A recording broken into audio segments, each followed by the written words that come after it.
Welcome to Jumpstart Storytime. My name is Jasmine, and today we're going to be reading this book by Leo Lionni called An Extraordinary Egg. This is the front cover of the book, this is the back cover of the book, and this is the spine of the book. It holds all the pages together so the pages won't fall out.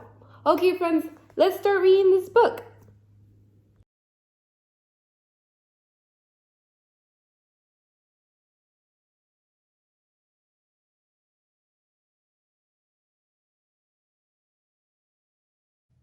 On Pebble Island, there lived 3 frogs, Marlin, August, and one who was always somewhere else.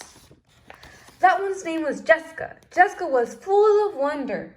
She would go on long walks, way to the other side of Pebble Island, and return at the end of the day shouting, "Look what I found!" And even if there was nothing but an ordinary little pebble, she would say, "Isn't it extraordinary?" But Marlin and August were never impressed. One day, in a mound of stones, she found one that stood out from the others.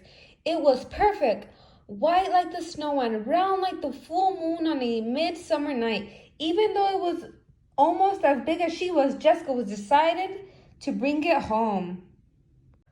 I wonder what Marlin and August will say when they see this, she thought, as she rolled the beautiful stone to the small inlet where the 3 of them lived. "Look what I found," she shouted triumphantly, "a huge pebble." This time Marlin and August were truly astonished.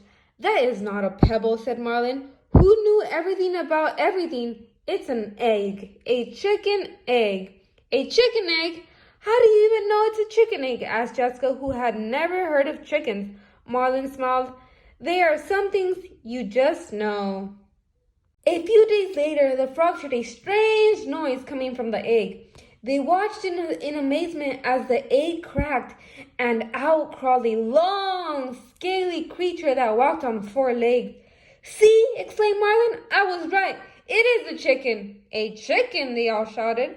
The chicken took a deep breath, grunted, gave each of the astonished frogs a look, and said in a small, raspy voice, Where is the water?" Straight ahead, the frogs cried out excitedly. The chicken threw herself in the water, and the frogs dove in after her. To their surprise, the chicken was a good swimmer, and fast too, and she showed them the new ways to float and paddle.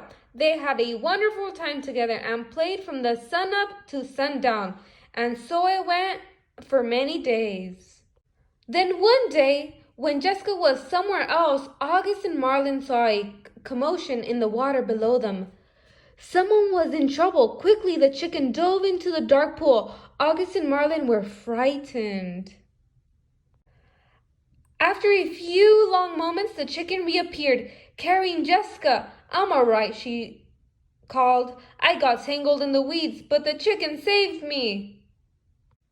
From that day on, Jessica and her rescuer were inseparable friends. Wherever Jessica went, the chicken went too. They traveled all over the island. They went to Jessica's secret thinking place and to the Great Pebble Monument. One day they went to the place where Jessica had never been before. A red and blue bird flew from a tree.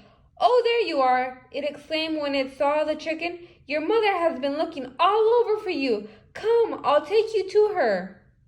They followed the bird for a long time. They walked and they walked.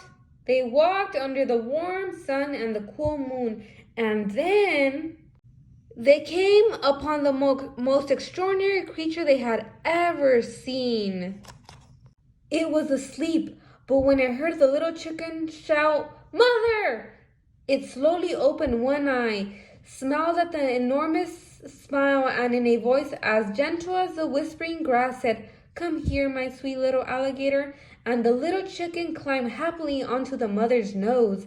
"Now it's time for me to go," said Jessica. "I'll miss you very much, little chicken. Come visit us soon, and bring your mother too."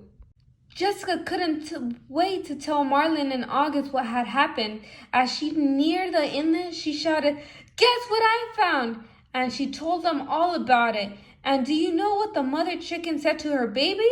Jessica asked. "She called her, 'My sweet little alligator.' Alligator, said Marlin. What a silly thing to say. And the three frogs couldn't stop laughing.